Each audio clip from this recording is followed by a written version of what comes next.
Welcome to A to Z cooking Bangla channel. পেয়ারা vitamin সিতে ভরপুর একটি ফল। আজকের ভিডিওতে পেয়ারার একটি লোভনীয় রেসিপি দেখাবো। ভিডিওটি দেখলে বুঝতে পারবেন কেন এটি এত লোভনীয়। আজকে দেখাবো কিভাবে কাসুন্দি দিয়ে মজাদার পেয়ারা ভর্তা তৈরি করা যায়। প্রথমে আমি পেয়ারাগুলোকে ভালো করে ধুয়ে পরিষ্কার করে একটি পিলার দিয়ে খোসাগুলো ছাড়িয়ে নিচ্ছি। আপনারা চাইলে খোসা রেখেও দিতে পারেন। আর সাথে আমি 4-5টা কাঁচামরিচ আর 2টা রসুনের কোষ ধুয়ে পরিষ্কার করে নিয়েছি। আর নিয়েছি কাসুন্দি।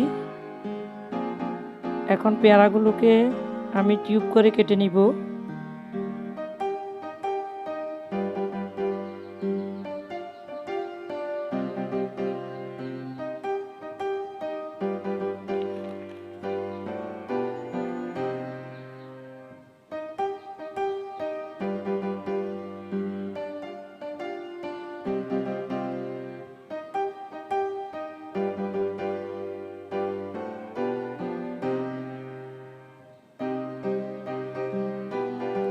এভাবে পেয়ারার ভর্তা তৈরি করলে সবাই খাবে।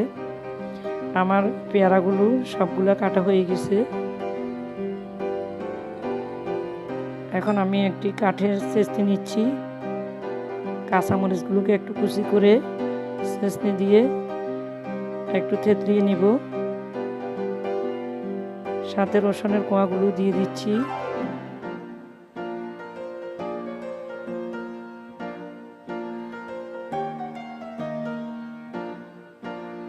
দুটো ধনিয়া পাতা নিয়ে নিচ্ছি, এগুলোকেও কুচি করে থেতলিয়ে নিব।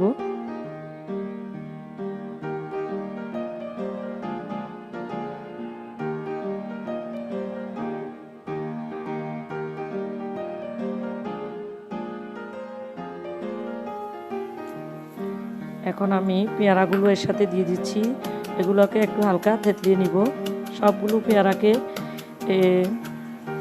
আমরা থেতলিয়ে নিব আস্তে আস্তে। প্রয়োজন মতো লবণ দিয়ে দিচ্ছি।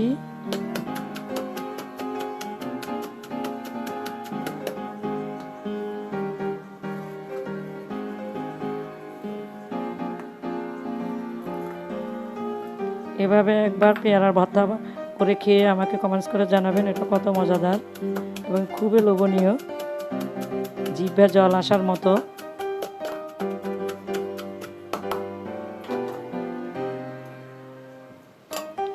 আমার সবগুলো থেতলানো হয়ে গেছে। এখন আমরা একটি মিক্সিং বাড়িতে নিয়ে নিচ্ছি। এখন কাসুন্দি দিয়ে দিচ্ছি। কাসুন্দি দিয়ে ভালো করে মেখে নিব।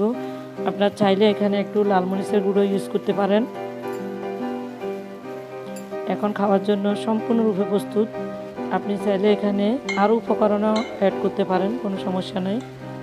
আমার মুখে কিন্তু জল এসে গেল, নিশ্চয় আপনাদের মুখে জল এসে গেছে। এভাবে পেয়ারার ভর্তা বানালে সবাই মজা করে খাবে। পরবর্তী ভিডিও দেখার আমন্ত্রণ জানিয়ে শেষ করলাম। ও আমার চ্যানেলটা সাবস্ক্রাইব করে আমার সাথে থাকুন। আল্লাহ হাফেজ।